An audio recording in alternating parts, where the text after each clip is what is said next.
मेरे प्यारे दोस्तों, आप सभी को गुड मॉर्निंग। आज के साइंस लाइव सेशन में आपका स्वागत है।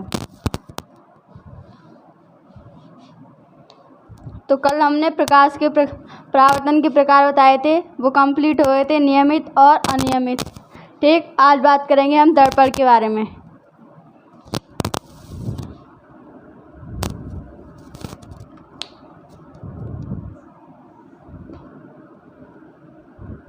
दर्पण के बारे में, ठीक, इसे मिरर भी कहते हैं।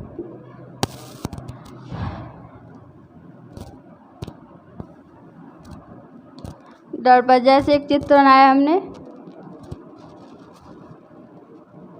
इसको हम रेड ऑक्साइड कर दें तो ये एक दर्पण का कार्य करेगा। ठीक, तो हम लिखेंगे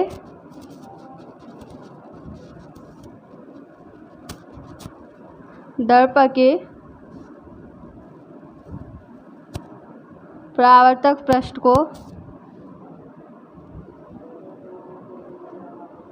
रेड ऑक्साइड कर दें।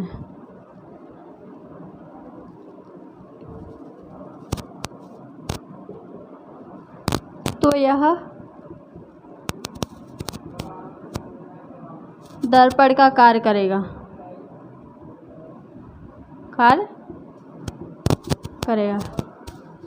ठीक। जैसे हम एक दर्पण लेंगे, इसकी परावर्तक पृष्ठ को हम रेड ऑक्साइड करते हैं, इसको रेड ऑक्साइड करते हैं, तो इस प्रकार ये बना हुआ एक दर्पण बन जाएगा। ये बनना है तो ये दर्पण का कार्य करेगा। ठीक, हम दर्पण के बारे में अब जानकारी ले चुके हैं। आगे बढ़ते हैं। हम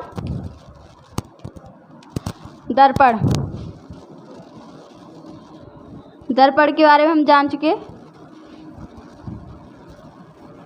इसके दो भाग होते हैं, समतल दर्पण और उत्तल समतल दर्पण और गोलीय दर्पण। ठीक, गोलीय दर्पण के भी दो भाग होते हैं,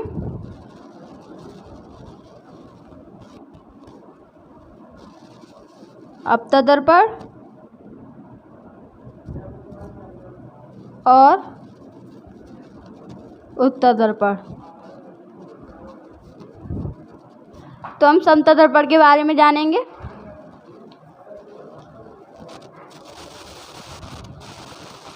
ठीक, समतल दर्पण के बारे में जानेंगे। इसको मैं रफ कर रही हूँ अब।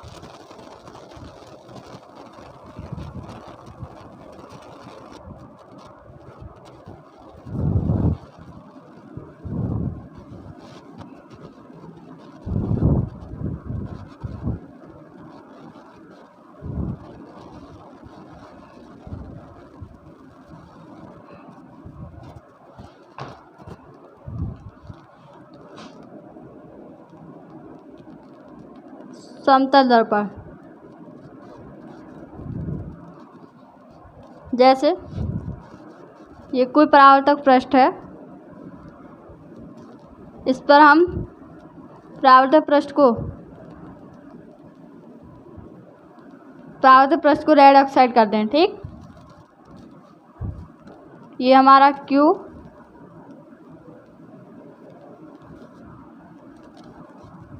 समतल दर्पण तो प्लेन ही होता है।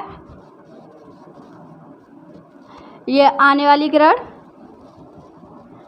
ये मैंने कल भी आपको बताया था, आपतित किरण।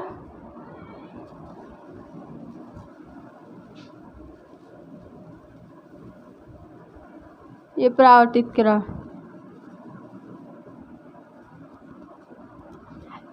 ये जो डैश डैश होता है, इसे कहते हैं अविलंब। इसे हम O मान लें, इसे हम P और ये R, इसे एंगल I, इसे एंगल R। आपतन कोण,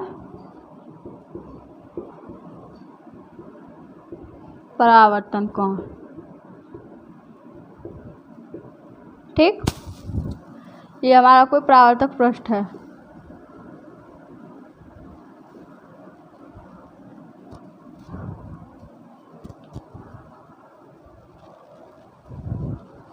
अब नीचे हम मिटा देते हैं।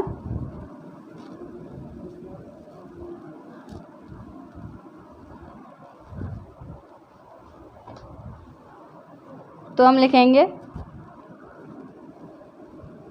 पी क्यू है हमारी आपतित किरण,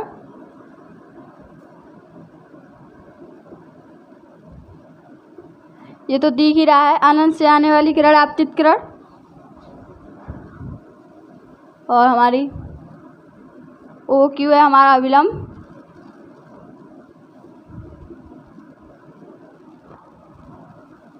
क्यू आर है हमारा परावर्तित किरण। तो अब बात करेंगे हम समतल पर।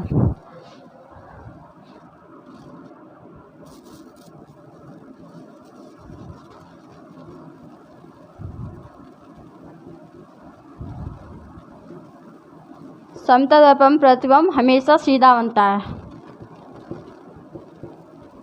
ठीक, अब बात करेंगे हम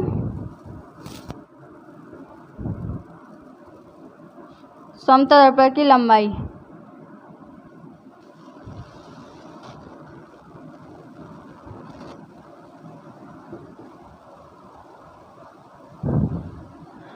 तो जैसे मेरी कोई इन 6 फुट है, यदि मेरी कोई लंबाई 6 फुट है, इसका आधा करेंगे तो 3 ही तो होगी। तो लंबाई बट्टे 2। यदि हम प्रतिबिंबों की संख्या निकालें, समतल दर्पण में प्रतिबिंबों की संख्या निकालते हैं तो हमें करेगा 360 बट्टे थीटा। जैसे मैं एक चित्र बना रही हूँ, ये 90 अंश का है। एक बात तो ध्यान रखें, प्रतिबिंबों की संख्या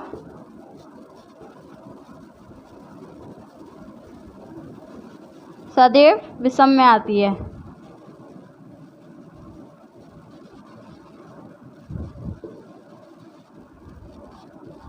तो सम में हम -1 कर देंगे, ठीक है, यदि हमारी सम आई तो हम निकालेंगे 360 बट्टे थीटा। तो थीटा का मान हमें 90 दे रखा है, दिख रहा है, ठीक, 360 बट्टे 90, 0 तो 0, 9 चौक 36। तो 4 क्या है, सम संख्या है, इसमें -1 कर देंगे तो ये 3 आ गया हमारा प्रतिबिंबों की संख्या। जैसे कोई 60 अंश का दे रखा है तो 360 बट्टे थीटा, तो 360 बट्टे 60, 6 छिंग 36। 6 भी एक सम संख्या है, इसमें से -1 कर देंगे तो 5। ठीक, यदि हमें कोई 30 दे रखा है कौन, तो 360 बट्टे थीटा, 360 बट्टे 30, 3 चौक 12। 12 भी सम संख्या है, इसमें से -1 कर देंगे तो ये 11। ठीक,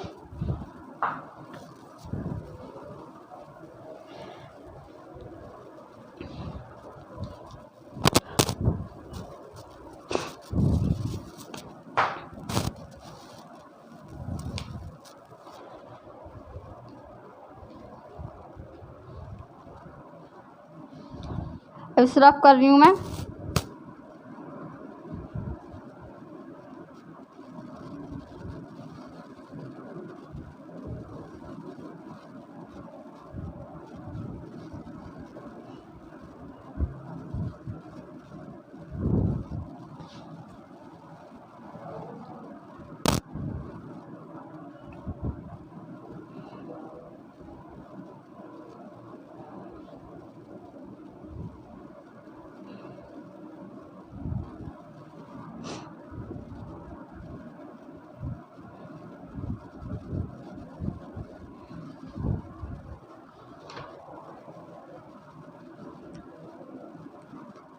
अब बात करेंगे गोली दर्पण।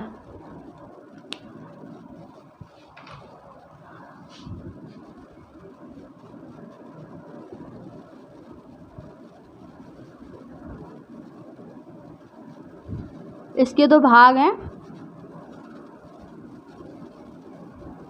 अवतल और उत्तल। ठीक, तब बात करेंगे हम तल दर्पण। अवतल दर्पण। अवतल दर्पण का चित्र बनाएंगे हम।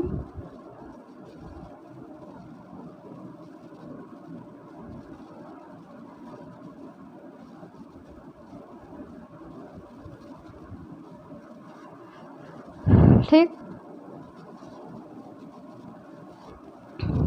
ये परावर्तक पृष्ठ हो गया, ये प्रिंसिपल एक्सिस हो गया। तो हम अवतल दर्पण की बात करेंगे।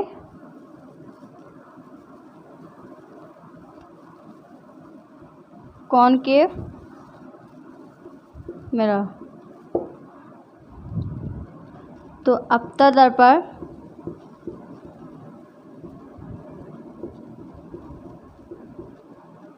जिसका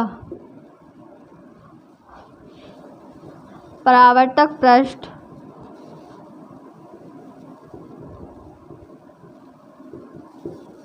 अंदर की ओर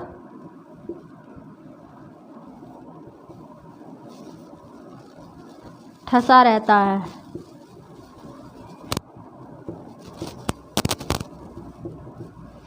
तथा यह अनंत से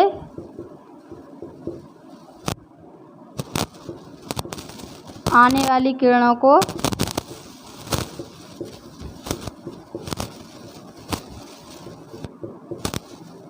सिकोड़ देता है।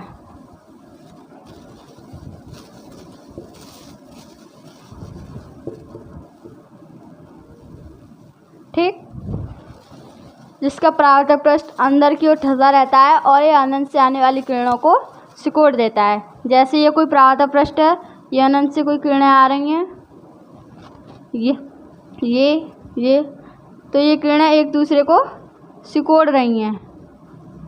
दिख रहा है आपको? है, अनंत से आने वाली किरणों को सिकोड़ रही हैं, ये सिकोड़ रही हैं, इसलिए इसे अवतल दर्पण कहते हैं। इसे अपसारी नाम से भी जाना जाता है।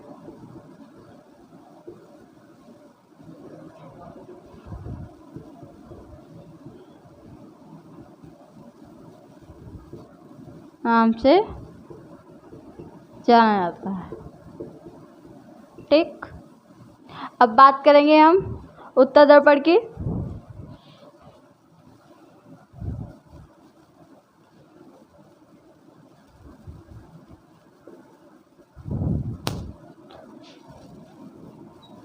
तो वह दर्पण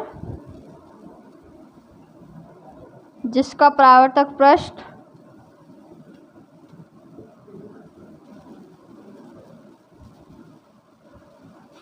बाहर की ओर उभरा होता है,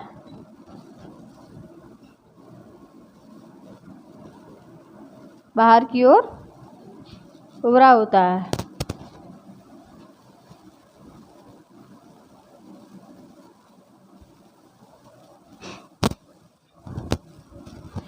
तथा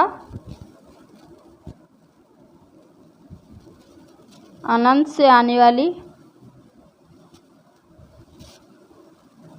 किरणों को फैला देता है, फैला देता है। ठीक, इसे अपसारी नाम से भी जाना जाता है।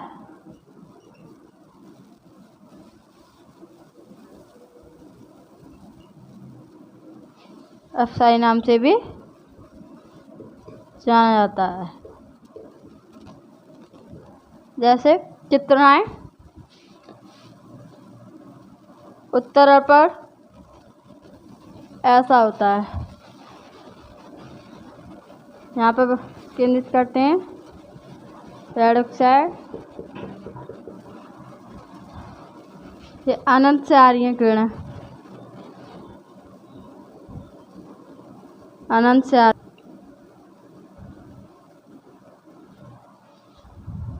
ये अनंत से किरणें आ रही हैं।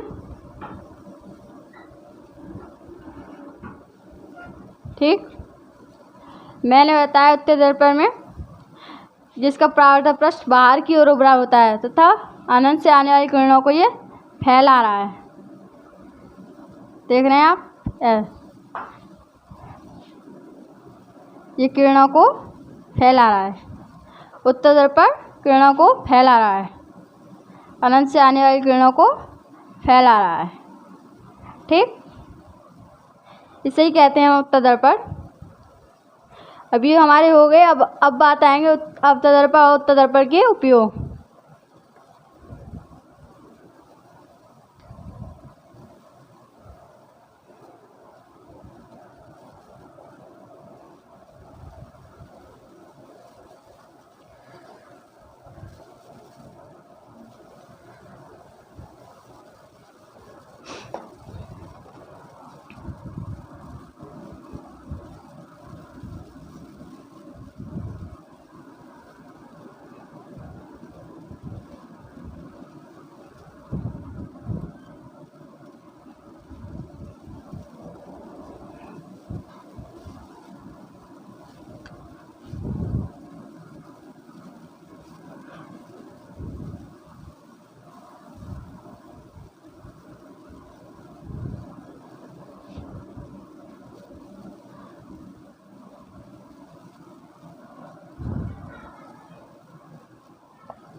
अब बात करेंगे हम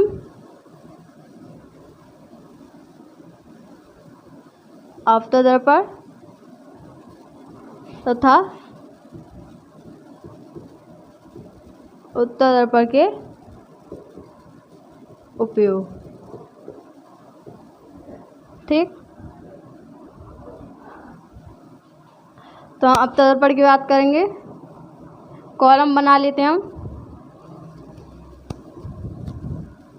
ये अवतल दर्पण हो गया,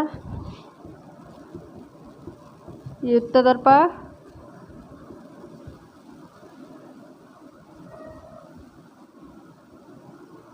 उपयोग।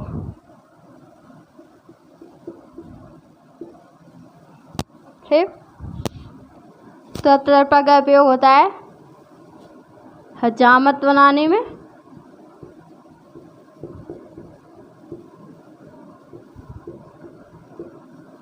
ठीक,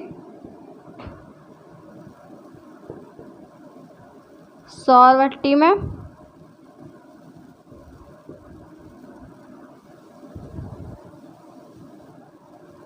वाहनों की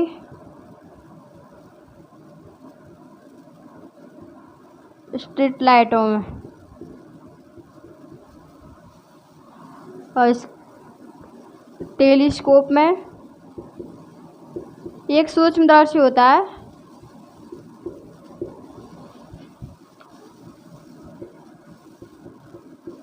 वाहनों के साइड विनर में,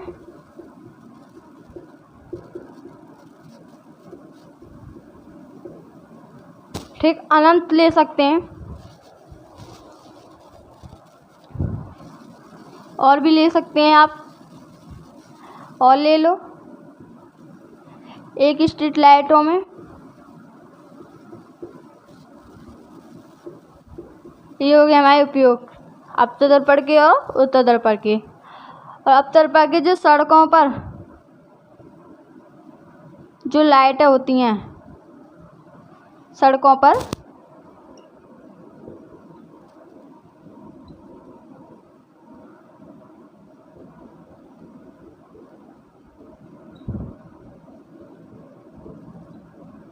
लाइट होती हैं, उसमें उत्तल दर्पण का उपयोग किया जाता है।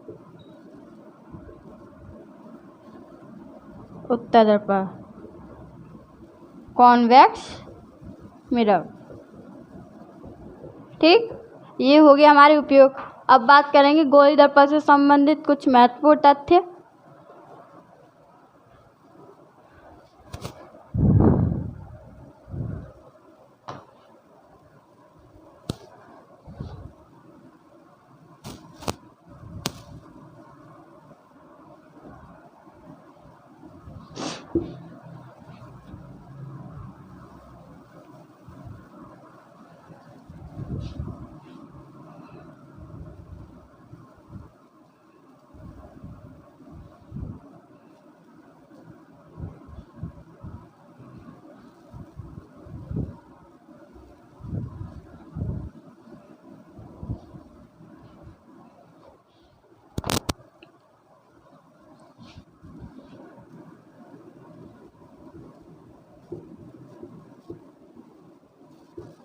गोली दर्पण से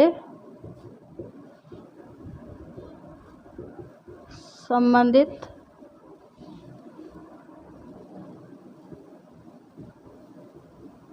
कुछ महत्वपूर्ण तथ्य। ठीक, तो पहला होता है हमारा ध्रुव।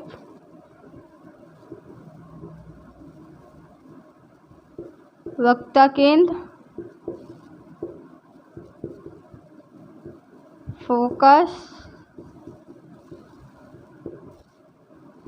फोकस दूरी,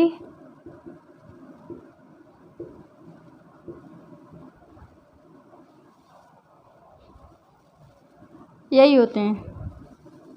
ठीक, आगे बात करेंगे हम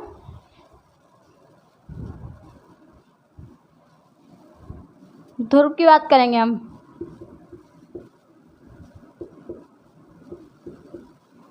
ठीक, इधर ही बनाते हैं हम।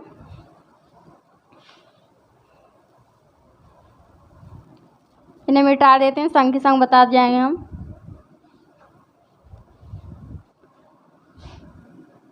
जैसे कोई भी परावर्तक पृष्ठ है,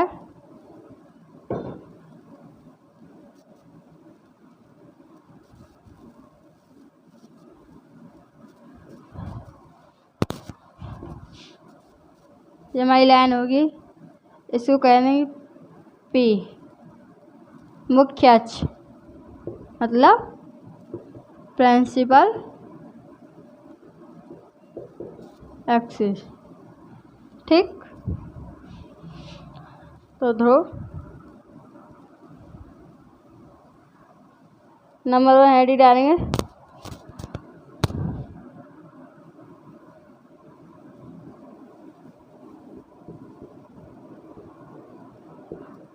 गोली दर्पण के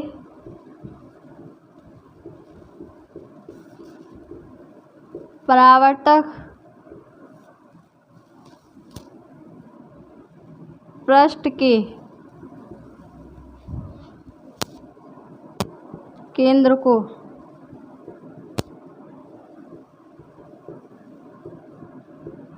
उसका ध्रुव कहते हैं।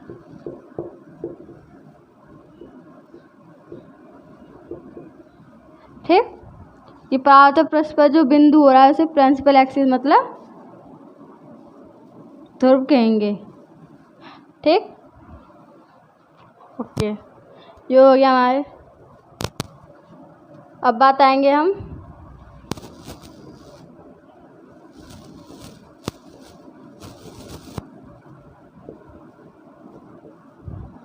वक्रता केंद्र। वक्रता केंद्र ये यहाँ पर हमारे यहाँ होगा सी।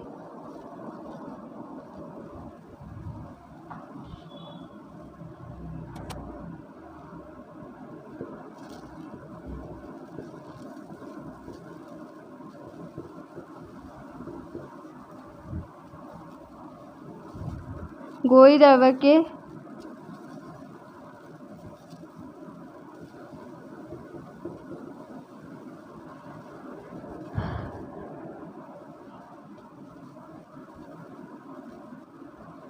गोली दर्पण के ध्रुव के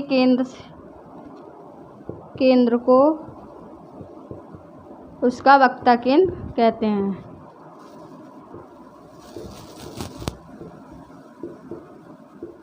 वक्रता केंद्र कहते हैं। ठीक, अब आएंगे हम फोकस दूरी। फोकस दूरी मुख्य ध्रुव से और वक्रता केंद्र तक की दूरी को फोकस दूरी कहते हैं। इसे छोटी एफ से प्रदर्शित करते हैं।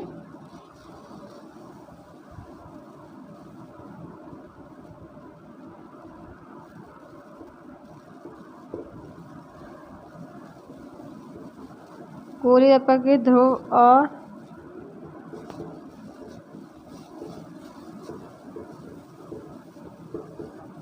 केंद्र तक की दूरी को फोकस दूरी कहते हैं।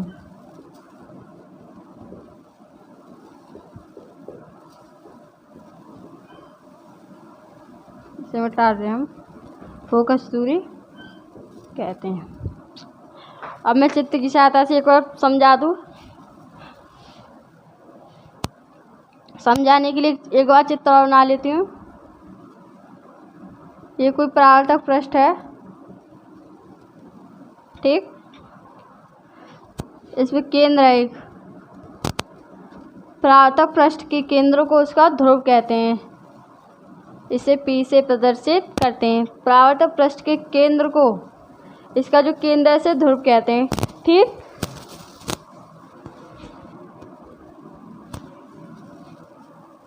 अब बात आती है वक्रता केंद्र।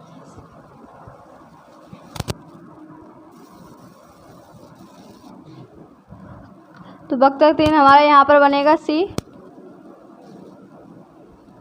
गोली दर्पण की वक्रता केंद्र, गोली दर्पण के ध्रुव के केंद्र को, गोली दर्पण के ध्रुव के केंद्र के सामने जो केंद्र होता है, इसे वक्रता केंद्र कहते हैं। इसे सेंटर ऑफ कर्वेचर कहते हैं। इसे C से प्रदर्शित करते हैं, ठीक। अब फोकस दूरी की बात करें। फोकस दूरी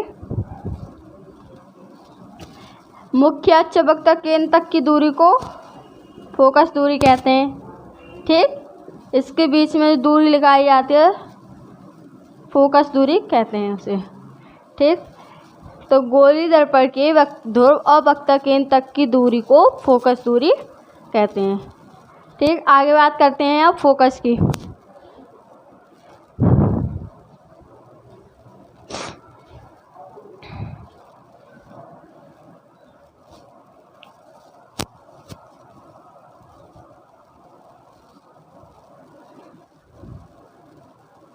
इसे रफ कर देती हैं अब।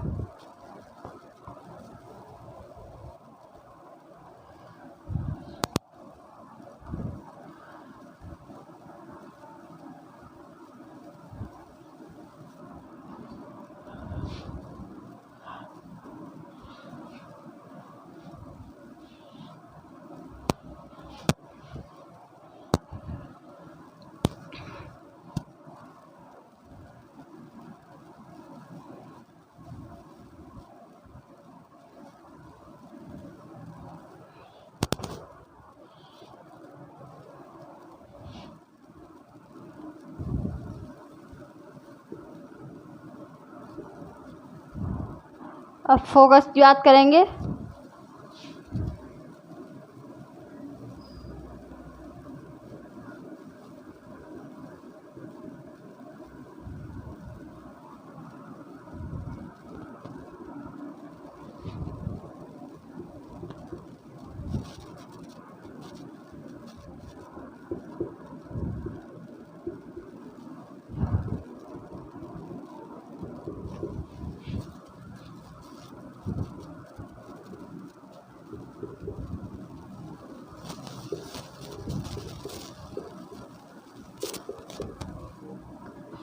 परावर्तक पृष्ठ की वक्रता दुनिया के सामने जो बिंदु बनता है उसे फोकस कहते हैं। जैसे ये हमने चित्र बनाया था, यहाँ हमारा प्रिंसिपल था, यहाँ C था और यहाँ F बनेगा, ठीक।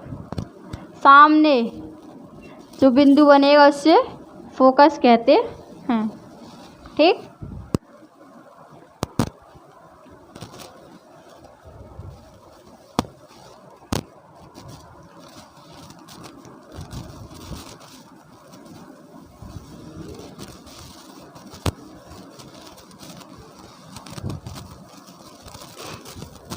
ये हमारे कुछ महत्वपूर्ण तथ्य हो गए गोली दर्पण के।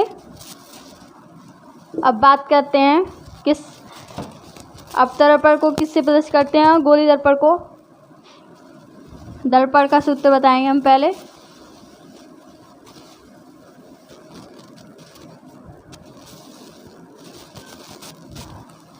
दर्पण का सूत्र होता है 1/f बराबर 1/u प्लस के 1/v। तो अवतल दर्पण में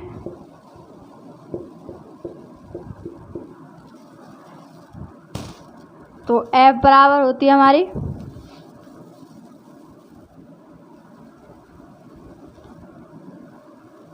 फोकस दूरी, U बराबर होती है हमारी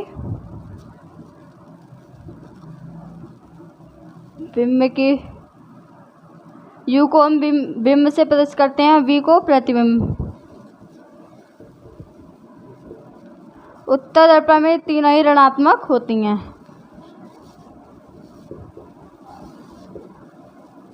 ठीक,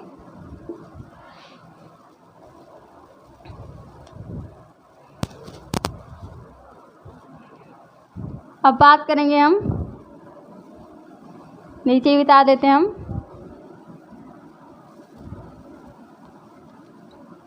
उत्तर दर्पण। तो उत्तर दर्पण में फोकस दूरी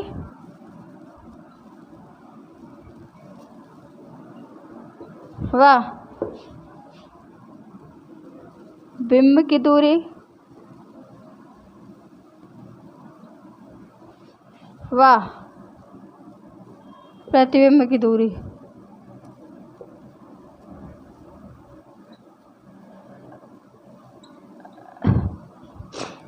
उत्तर दर्पण में फोकस दूरी होती है धनात्मक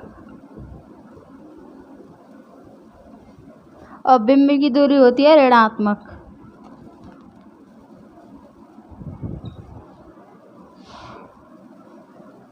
और प्रतिबिंब की दूरी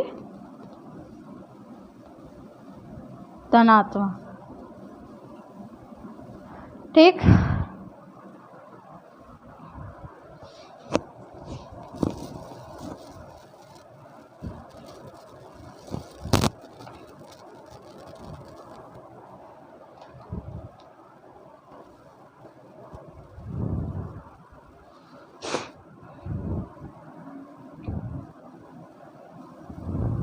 ऐसे रफ कर दें।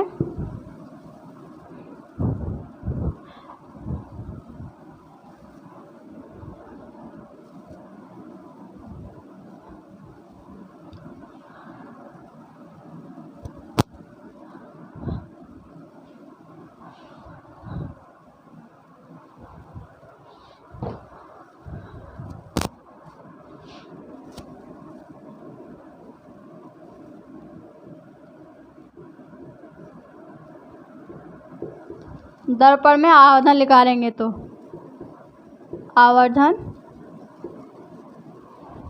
तो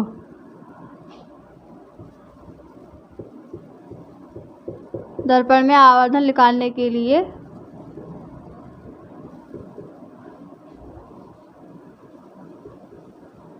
प्रतिबिंब की ऊंचाई बट्टे बिंब की ऊंचाई।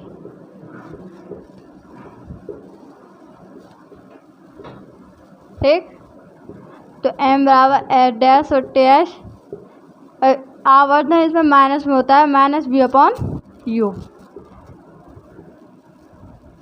ठीक,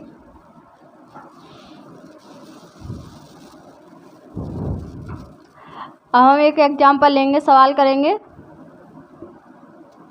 दर्पण के सूत्र सही करेंगे।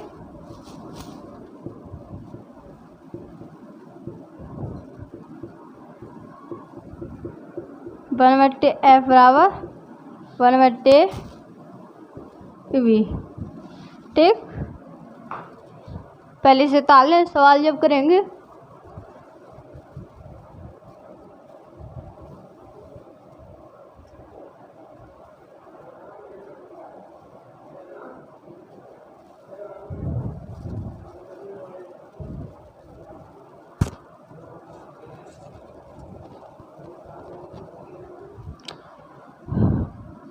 और हम सवाल बुक करेंगे। एफ बराबर 15 रखा है हमें और यू बराबर हमें 25, वी ज्ञात करनी है। ठीक, उत्तर दर्पण दे रखा है और हमें उत्तर दर्पण। ठीक, तो हम इस सूत्र को लगाएंगे, तो हम करेंगे आंसर दर्पण के सूत्र से 1/f बराबर 1/tu प्लस के 1/v। ठीक, तो 1/f बराबर यू हमें दे नहीं रखा, वी हमें दे नहीं रखी, तो 1/f दे रखा है हमें 15। और उत्तल दर्पण में वस्तु की दूरी, ये वस्तु की दूरी होगी, ये प्रतिबिंब की होगी और ये फोकस दूरी होगी। तो मैंने बताया उत्तल दर्पण में वस्तु की दूरी ऋणात्मक होती है प्लस की 1/v। तो इधर ले आएंगे इसे 1/15 माइनस 1/25, माइनस से माइनस कट गया, तो 1/v बराबर 1/15 1/25। एलसीएम लेंगे हम 25 दूनी 50, इसका एलसीएम लेंगे हम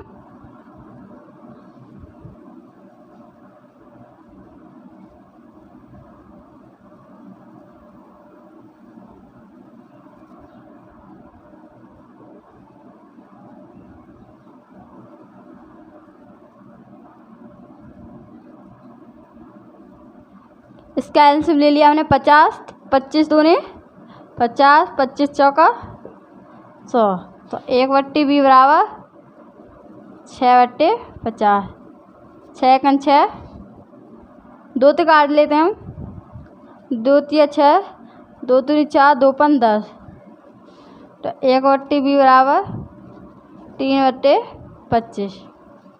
ठीक, इसको मल्टीप्लाई कर लें तो 25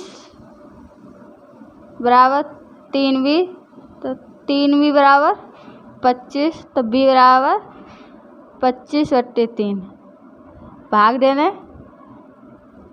3 × 8 = 24, 3 × 3 = 9, यही आएगा लगभग। ठीक है,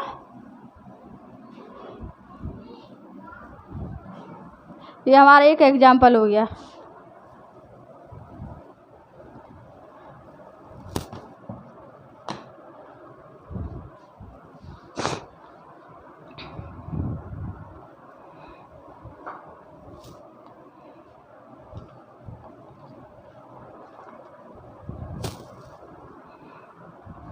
रफ कर रहे हैं हम, ये हो गया हमारे एक उत्तल दर्पण से एग्जाम्पल। अब बताएंगे अवतल से।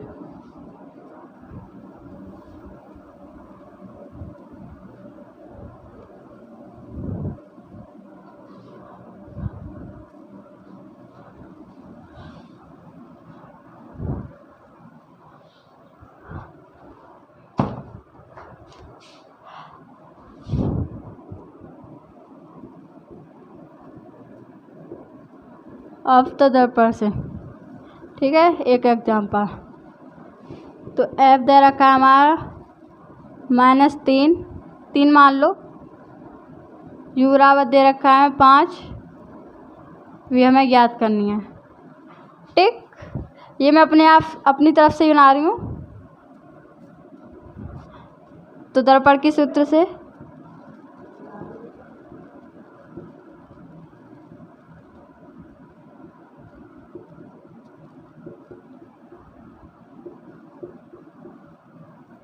ठीक, तो इसमें तीनों ही ऋणात्मक होती हैं।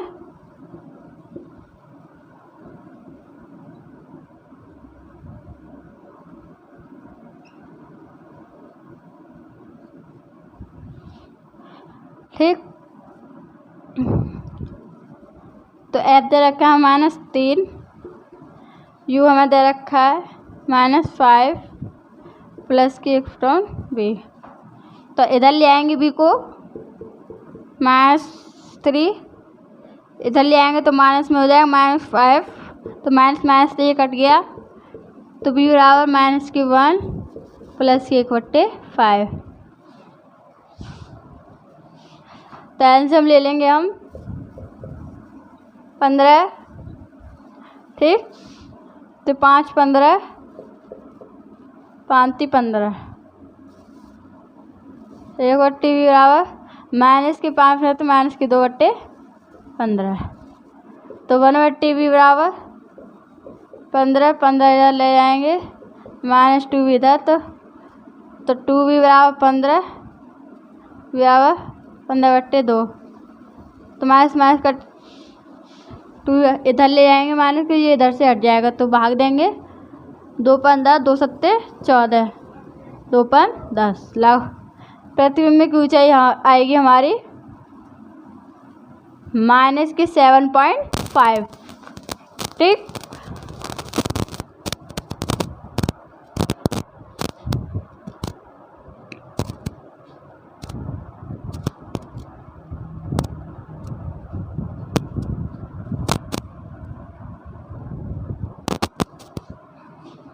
रफ कर रही हूँ मैं।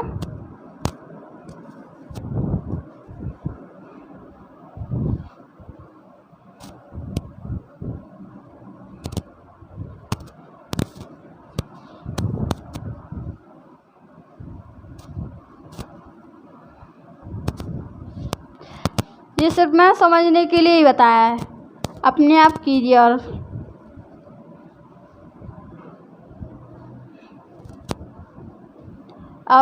अगले टॉपिक के बारे में जानेंगे।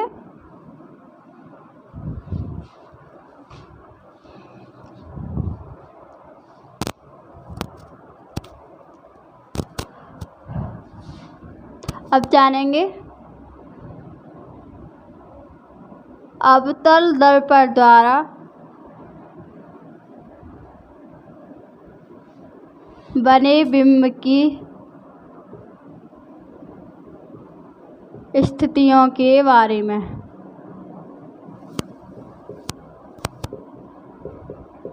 ठीक, तो अवतल दर्पण की 6 स्थितियां होती हैं।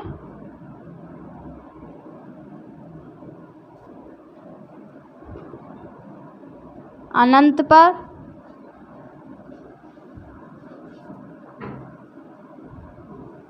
सी के परे,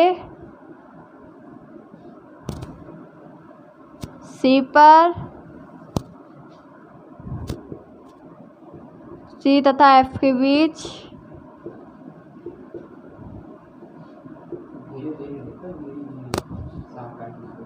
फोकस पर,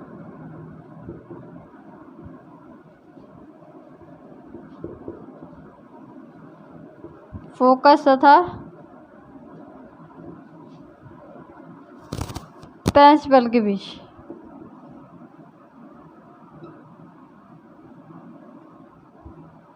ठीक, नोट करें ना, इसके बारे में हम कल बताएंगे। वीडियो को लाइक करें, शेयर करें, कमेंट करें। ठीक।